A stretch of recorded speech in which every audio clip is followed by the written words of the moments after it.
Nag-DIY hair color lang ako para tipid dito sa Abu Dhabi, UAE. At ang gamit ko nga ay ang Max Hair Color na nabili ko lang sa may Wearmart dito sa Abu Dhabi. Sobrang mura lang nito kasi 11 dirhams lang ang isang box. 2 box yung binili ko kasi akala ko 2 box ang magagamit ko sa buhok ko. Pero isa lang ang ginamit ko kasi meron na siyang 2 set sa loob nito. At meron na rin kasamang gloves at hair cream na ilalagay pagkatapos mag-shampoo. At bumili na rin ako ng hairbrush with ball sa may greenhouse na nasa halagang 3 dirhams lang. Pinaghalo ko lang ang 2 hair color cream at saka yung 2 developer sa isang bowl. Sobrang tipid na talaga ng ganitong paraan kasi tingnan nyo, 11 dirhams lang yung nagastos ko dito. Pero kapag nagpasalon kayo dito sa UAE ay nasa around 100 dirhams yung minimum. Medyo mahirap lang talagang pag-a-apply nito sa sarili pero sobrang laki naman ang matitipid mo. Bilang isang OFW ay kailangan talaga nating magtipid para magkasya yung sinasahod.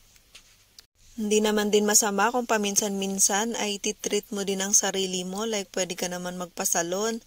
Pero kung kaya naman na mag-DIY ay pwede rin naman para mas tipid. Pwede na yung maging ipon, yung matitipid mo, or pwede mong igastos sa ibang mas mahalagang bagay.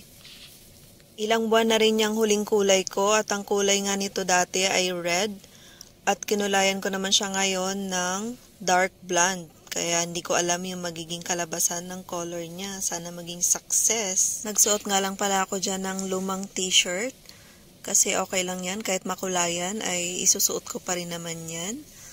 At saka naglagay na rin ako ng plastic cover pero hindi ko nga lang naipit ng maayos. At ayun nga, pati balat ko ay nalagyan din ng kulay pero pwede pa naman niyang matanggal.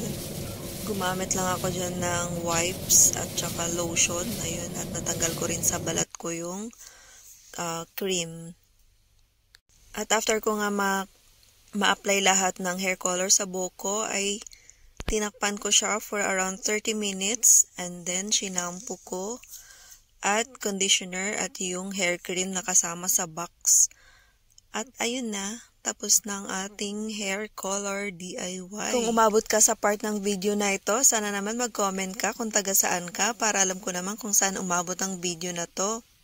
Ayun lang, thank you for watching. Sana nag-enjoy kayo sa panonood at shoutout nga pala kay Aga Cesar Works at kay Ella Bon. Thank you for watching. Please don't forget to heart, comment, and follow my FB page, Chan Vlogs page, ang aking YouTube, Chan Vlogs. Bye!